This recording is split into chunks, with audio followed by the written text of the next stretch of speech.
Anthony Emmett. Anthony Emmett, 1790–1872, was an English soldier who became a major general in the Royal Engineers. Life. Emmett is born in Kingston upon Hull, and after passing through the Royal Military Academy, Woolwich, received his commission as second lieutenant in the Royal Engineers on 16 Feb. 1808. He joined the army in the Iberian Peninsula early in 1809, and remained with it until the summer of 1812, when he was sent to England for recovery from the effects of a very severe wound received while leading on one of the columns to the assault of Badajoz in April 1812. He returned to the army in October of the following year at his own request, and remained with it to the close of the war. During his service in Peninsular War he was constantly before the enemy.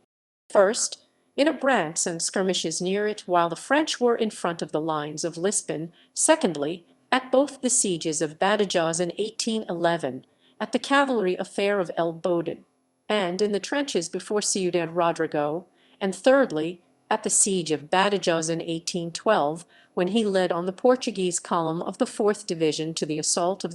He was shortly after sent to England for the restoration of his health.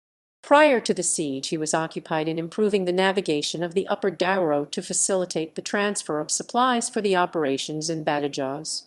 On rejoining the army as a captain in 1813, he was employed in the examination of the fords of the Nive, held by the enemy's posts prior to the successful passage of that river.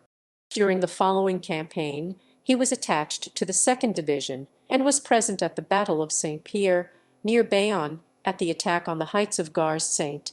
Calais at Tarbes, and at the battles of Orthez and Toulouse. Soon after his return to England he was sent, in 1815, with General Keane, on the expedition against New Orleans, landed with the advance, and was present in the attack of the Americans, also at the assault made on the enemy's lines, and at the siege of Fort Boyer. He was next appointed commanding Royal Engineer at St. Helena, where he went with Sir Hudson Lowe and held the command until after the death of Napoleon. He held various commands at home, at Bermuda, and in the Mediterranean, until he was compelled in May 1855 to retire as a major general on account of bad health, brought on by the wounds he received in the Peninsula. He was awarded the War Medal and 4 clasps. He died at Brighton on 27 March 1872.